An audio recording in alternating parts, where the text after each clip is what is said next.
बिस्मिल्लाहिर्रहमानिर्रहीम। अच्छा, आज की क्लास के अंदर सबसे पहला पार्ट हमारा क्या होगा? ऑल्टर की क्यूरीज को पढ़ेंगे। ठीक है, ऑल्टर के अंदर हमारे पास तीन क्यूरीज आती हैं। ठीक है, एक ऑल्टर ऐड, ऑल्टर ड्रॉप और इसी तरीके से ऑल्टर मॉडिफाई आता है। ठीक है, तो हम लोग इन तीनों को समझते हैं। ठीक है, और फिर उसके बाद जो है आप लोगों को मजीद आगे की तमाम चीज़ें मैं बताऊंगा। ठीक है, लेकिन अभी तक जो है हम लोग इसी के ऊपर हैं। सही। तो मेरा डेटाबेस कौन सा चल रहा था? SMASB वाला चल रहा था। ठीक है, तो मैं उसी को सिलेक्ट करके रखता हूँ। ठीक है, तो मैंने यहाँ से आके यूज़ की कमांड सबसे पहले यूज़ की। ठीक है, तो ये वाला डेटाबेस आपके पास सिलेक्ट हो चुका है, अगर आप लोग देखें अपनी स्क्रीन पे। तो इसके बाद जो है हम लोग इसको देखते हैं कि इसमें कितने कॉलम्स हैं।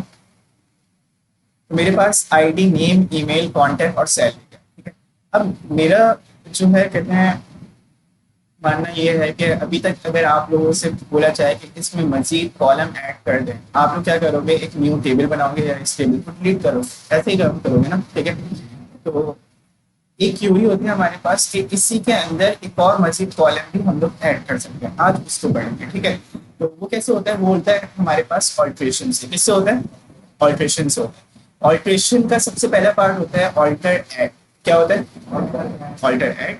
ठीक है, तो वो कैसी होती है, उसमें क्या काम होते हैं? ठीक है, उसको देख लेते हैं। अच्छा, ऑल्ट्रेशन हमारे पास ऐड मल्टीपल भी होती है और सिंगल भी होती है। ठीक है, दोनों होती है। ठीक है, ये बात आप लोगों को पता होनी चाहिए। अब देखें, अब हमारे पास जो है, हाँ लेकिन एक बात याद रखनी है आप लोगों ने। ठीक है, ऑल्टर और ड्रॉप जो है हमारे पास वो सेम, ऑल्टर ऐड और ऑल्टर ड्रॉप हमारे पास सेम नहीं है। ठीक है, इसके अलावा ऑल्टर मॉडिफाई अलग है। ठीक है, ये मैंने आप लोगों को लास्ट क्लास में भी जब मैं थ्योरी लेक्चर करवा रहा था आप लोगों को, तो मैंने बताया था कि सिंगल कॉलम ऐड कर सकते हैं, सिंगल कॉलम मॉडिफाई कर सकते हैं सिर्फ। सही है, हम लोग ये काम नहीं कर सकते कि मल्टीपल कॉलम मॉडिफाई करें, तो वो हमें क्या देने लग जाएगा? वो इसको एक्सेप्ट नहीं करता। ठीक है, मॉडिफिकेशन के वक्त मतलब कि मैं चाह रहा हूँ कि एक चीज की डेटा टाइप चेंज कर दूं, तो उस वक्त मुझे सिर्फ क्या करना पड़ेगा? सिंगल कॉलम को का यूज करना पड़ेगा। ठीक है, बात समझ में आ रही है? तो ये तीन चीजें, एक ऑल्टर ऐड। ठीक है, ऑल्टर ऐड के जरिए से क्या होगा? सिंगल कॉलम को भी ऐड कर सकते हो और मल्टीपल कॉलम को भी ऐड कर सकते हो। ठीक है, फिर उसके बाद जो है ऑल्टर ड्रॉप होता है। ऑल्टर ड्रॉप में हम लोग क्या काम करते हैं? सिंगल कॉलम को भी ऐड कर सकते हैं और मल्टीपल कॉलम को भी ड्रॉप कर सकते हैं। ठीक है, सारे सोलह। ठीक है, तो अब देखिए, अब हमारे पास जो है हम लोग इन दो क्यूरीज को देखते हैं, फिर उसके बाद हम लोग किस पे जाएंगे? मॉडिफिकेशन के ऊपर जाएंगे। सही है, चलें।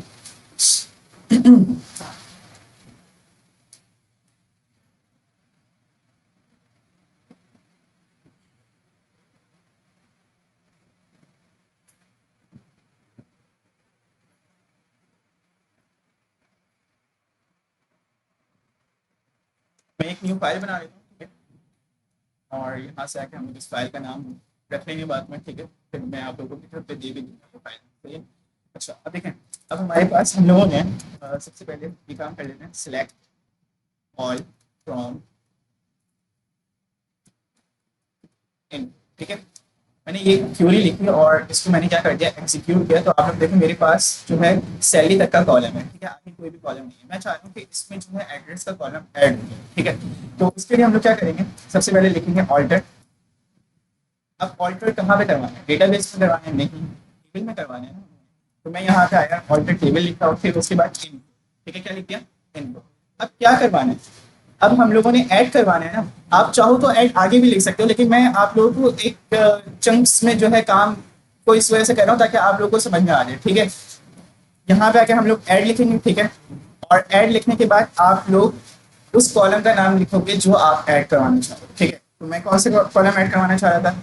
एड्रेस का। ठीक है, तो मैं एड्रेस का नाम लिखूंगा। ठीक है, यहाँ पे मैं आया, एड्रेस लिखा और एड्रेस की डेटा टाइप जिस तरीके से मैं टेबल क्रिएशन के वक्त बताता था, बिल्कुल यहाँ पे भी ऐसे बताऊंगा। ठीक है, मैं यहाँ पे आया और मैंने यहाँ पे आने के बाद क्या लिख दिया? Bar chart 255। और फिर उसके बाद मैंने जो है, अगर एक और कॉलम ऐड करवाना है, अगर अभी तक ये कॉलम करूंगा तो मेरी क्या होगा? क्यूरी के अंदर एक सिंगल कॉलम ऐड कर देगी। ये क्यूरी ऐड कर देगी किसमें? टेबल के अंदर। ठीक है, एक सिंगल कॉलम इसकी वजह से क्या हो जाएगा? टेबल के अंदर ऐड हो जाएगा। ठीक है, तो ये काम भी कर सकते हैं क्या? 255 हमारे पास लेंथ है किसकी? बार चार्ट की। ठीक है, क्या होता है बार चार्ट? इसको हम लोगों ने डिस्कस किया भी था कि ये क्या स्ट्रिंग के लिए यूज हो रहा है, ठीक है। और इसके अलावा वारचार चार एन वारचार इनके दरमियान मैं डिफरेंस थोड़ा सा बताऊंगा आप लोगों को, उसके लिए जो है थोड़ा सा आप लोगों ने क्या करना है, सब्र करना है, ठीक है। चलें, अब देखें, अब हमारे पास जो है ऐड एक और होता है। अगर मैं चाह रहा हूँ कि एक और काम करूँ, अच्छा अगर यहाँ तक की भी क्यूरी मैं इस तरीके से रन करूंगा तो ये रन भी हो जाएगी, ठीक है, कॉम में से पहले पहले, ठीक है। लेकिन मैंने यहाँ पे आके क्या करना है, एज का कॉलम भी ऐड करना है, ठीक है। तो मैंने यहाँ पे आके बोला एज क्या कर दो, इंटीजर कर दो, क्या कर दो, इंटीजर। और इंटीजर के बाद मैंने यहाँ पे क्या लगा दिया, टर्मिनेटर लगा दिया, ठीक है। जैसे ही मैंने यहाँ पे आके ये काम किया, अब मैं इस क्यूरी को क्या कर सकता हूँ, एग्जीक्यूट कर सकता हूँ, ठीक है। जैसे ही मैंने इसको एग्जीक्यूट किया तो आप देखो मेरे पास 0 रॉस इफेक्टेड होके ये आपका आंसर आ चुका है। अगर मैं दोबारा सिलेक्ट फ्रॉम इन्फो करूंगा तो आप लोग देखें मेरे पास क्या आएगा, एड एड्रेस और एज का कॉलम आ गया। आप लोग बोलेंगे सब में नल वैल्यूज क्यों आ रही हैं, देखें अभी तक हम लोगों ने इसमें कोई डेटा तो पुट नहीं किया था ना एड्रेस के 2 कॉलम्स में, ये तो अभी आए हैं। तो हम लोग अपडेट की क्यूरी के जरिए से यहाँ पे ये काम कर सकते हैं कि भाई आगे जाके लोगों का यहाँ पे एड्रेस डाल सकते हैं, ठीक है, ये काम हो सकता है ना। अब मैं चाह रहा हूँ कि ये 2 कॉलम डिलीट हो जाए, क्या हो जाए, डिलीट हो जाए। देखो अब इसको करना भी आसान है, या मैं ये काम करता हूँ कि यार मैं जो है कॉन्टैक्ट का कॉलम बढ़ा, ठीक है, सही है। तो मैं यहाँ पे आया और मैंने यहाँ पे आने के बाद सेम यही काम करेंगे हम लोग। और इधर आके हम लोगों ने क्या किया, एक एड्रेस, ऐड की जगह हम लोग क्या लिख देंगे, ड्रॉप लिख देंगे, ठीक है। अब देखो आपको माय एसक्यूएल खुद ही तमाम चीजें दिखा रहा होगा, ठीक है।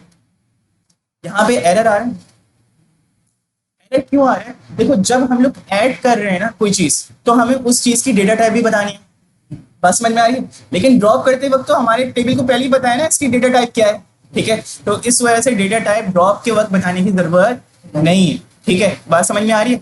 तो अब देखिए, अब हम लोग यहाँ पे आके इसको क्या कर देंगे, हटा देंगे, इधर से इसको हटा देंगे। और अब देखें इंटीजर को भी हटाना है ना, इंटीजर भी पता है एज का, हाँ। तो मैं यहाँ पे आया, मैंने ये हटा दिया और मैं यहाँ पे कौन सा कॉलम डिलीट करना चाह रहा था, कॉन्टैक्ट का, तो कॉन्टैक्ट का मैंने डिलीट कर दिया। अब देखें, अब मैंने जैसे यहाँ पे आके ये काम करूंगा तो आप लोग देखो मेरे पास होगा क्या, जैसे ही मैंने ये काम किया तो उसने ये वाली क्यूरी को भी क्या कर दिया, एग्जीक्यूट कर दिया, ठीक है। अगर अब मैं आपके यहाँ पे आप लोगों को दिखाऊं तो मेरे पास अब डेटाबेस में वही 4 कॉलम रहेगा, एज, कॉन्टैक्ट का हम लोगों ने हटा दिया, एड्रेस का हम लोगों ने हटा दिया, ठीक है। अब मैं चाह रहा हूँ कि मॉडिफिकेशन करूँ, क्या करूँ, मॉडिफिकेशन करूँ। आप लोगों को याद होगा कि मैंने जो है एज को इंटीजर लिया था, क्या लिया था, इंटीजर लिया था। मैं चाह रहा हूँ कि एज की मॉडिफिकेशन क्या कर दूँ, चेंज कर दूँ, एज की मॉडिफिकेशन चेंज कर दूँ, मतलब एज की डेटा टाइप चेंज कर दूँ, ठीक है, बात समझ में आ रही है। अब देखें, अब मैं यहाँ पे आया और मैंने यहाँ पे आने के बाद क्या करना है, ऑल्टर टेबल इनको, ठीक है। और फिर उसके बाद मैं यहाँ पे आके लिखूंगा मॉडिफाई। अच्छा यहाँ पे है मॉडिफाई, लेकिन दूसरे एसक्यूएल्स में हमारे पास मॉडिफाई वर्ड नहीं लिखा हुआ था, वहां पे वर्ड चेंज होता है, जब वहां पे जाएंगे तो हम लोग पढ़ेंगे, ठीक है। मॉडिफिकेशन की क्यूरी वहां पे अलग होती है, ठीक है, सिर्फ यहाँ पे मॉडिफाई का वर्ड यूज होता है, ठीक है, वहां पे ऑल्टर ही यूज होता है, इधर भी ऑल्टर ही यूज होता है, क्योंकि ये खास तौर पे ऑल्ट्रेशन है। हाँ अगर आप लोग देखें मॉडिफिकेशन में ऑल्ट्रेशन ही हो रही है ना, मतलब डेटा टाइप चेंज कर रहे हैं हम लोग, समझ में आ रही है ना। तो अब देखिए, अब मैं यहाँ पे आया और मैंने यहाँ पे आने के बाद क्या बोला, मैंने बोला यार मेरा कॉलम है, उस कॉलम को तुमने मॉडिफाई करना है। और मॉडिफाई किस तरीके से करना है कि हमारे पास जो है एज, उसको आप क्या कर दो, varchar कर दो, क्या कर दो, varchar। और यहाँ पे आके आपने क्या कर दिया, 255 ले लिया, ठीक है।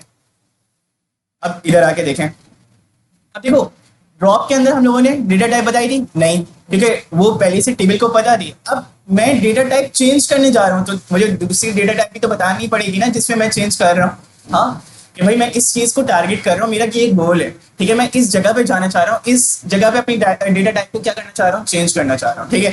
तो मैं जैसे ही ये काम करूंगा तो आप लोग देखिए मेरे पास ये वाली क्यूरी भी क्या हो गई, एग्जीक्यूट हो गई। और इसने क्या बोला कि 7 रॉस इफेक्टेड हो गई, ठीक है, मतलब कि वो जो 7 रॉस आपके पास इंटीजर की इंसर्ट हुई हुई थी उसको इसने कन्वर्ट करके क्या कर दिया, varchar में कर दिया।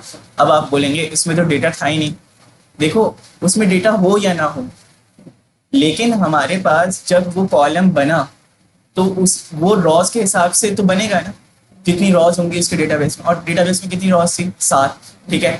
तो अब 7 रॉज के हिसाब से उसने जो है क्या वैल्यूज इंसर्ट की हुई थी, इंटीजर, ठीक है, सही है। तो हमने उसको चेंज करवा दिया किसमें, varchar में, ठीक है। मॉडिफिकेशन का पार्ट समझ में आ गया।